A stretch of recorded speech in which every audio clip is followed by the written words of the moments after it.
গোসল করলো নাকি সাল পাওয়ালে?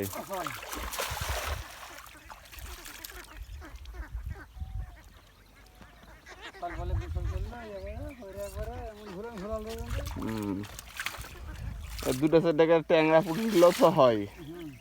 20 টাকা মেলে 40 টাকা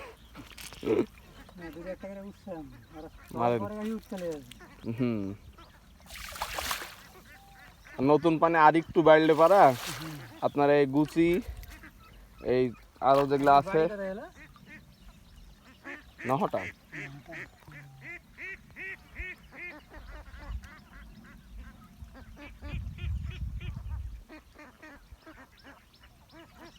নাই মাছ থাকলে কালকে উঠেছে মাছগুলো দেখ আসিস আসেন আসেন আসেন উপর আসেন।